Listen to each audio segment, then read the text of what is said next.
లింగంపల్లి నుంచి హఫీజ్పేట వరకు road repair అనేది జరిగింది, కానీ ఇంతవరకు రిపేర్ అవ్వలేదు.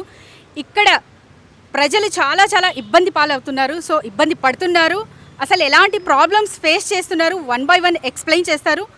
మీరే చూడండి. Stay tuned with us. నా పేరు రామరాజ్ మేడం. నేను మై హోమ్ జియోలో వన్ ఆఫ్ ది రెసిడెంట్ అండి. ఇక్కడ ఫస్ట్ ఆఫ్ ఆల్ ఏంటంటే మా విజ్ఞప్తిని మన్నించి మీరు తక్ష మీడియా తరపున వచ్చినందుకు మీకు చాలా ధన్యవాదాలు.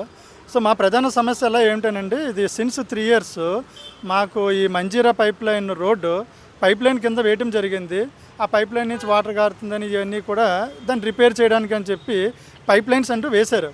ఇది పైప్ లైన్స్ వేసి మనకి హఫీజ్పేట నుంచి లింగంపల్లి వరకు పైప్ లైన్స్ వర్క్ అంటూ అయిందండి. అయిపోయిన తర్వాత అది కూడా అయ్యి 3 years వరకు అయిపోయింది. 3 years తర్వాత నుంచి వీళ్ళు వర్క్ స్టార్ట్ చేశారు. వర్క్ స్టార్ట్ చేసినా సరే మీరు ఇప్పుడు చూస్తే ఇవన్నీ కూడా phase by phase bits by bits వేస్తున్నారు, కానీ కంప్లీట్ అంటూ జరగట్లేదండి. అప్పటికి మేము మా అసోసియేషన్ తరపు నుంచి కానీ ప్రజలు కానీ మా ఇబ్బందులను ఏంటంటే కార్పొరేటర్ దృష్టికి తీసుకెళ్ళాము, ఎమ్మెల్యే గారి దృష్టికి కూడా తీసుకెళ్ళడం జరిగింది.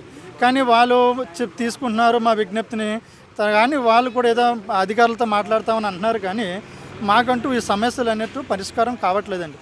దీనివల్ల మా 2000 మంది రెసిడెంట్సే కాకుండా ఈ ఎంటైర్ చుట్టుపక్కల ఉన్న వాళ్ళు కూడా చాలా ఇబ్బంది పడుతున్నామండి. వన్ వే ట్రాఫిక్, ఇక్కడ ఉన్న స్కూల్స్ ఇబ్బంది అవ్వడం, ట్రాఫిక్ కంజక్షన్స్ ఒకటి, యాక్సిడెంట్స్ ఇవన్నీ కూడా జరుగుతున్నాయి. కాబట్టి ఈరోజు ఏంటంటే మీ ముందుకు తీసుకొచ్చి దీన్ని కూడా మీరు ఎక్కడైతే దీన్ని చేయవలసింది మీరు ఎక్కడే ముందుకు తీసుకెళ్ళి చేసి మా సమస్యను ఏంటంటే మీరు పరిష్కరించి దీన్ని త్వరగా రోడ్స్ అనేది కంప్లీట్ చేస్తారనే ఉద్దేశంతో మిమ్మల్ని పిలవడం జరిగింది. మీరు వచ్చినందుకు చాలా ధన్యవాదాలు.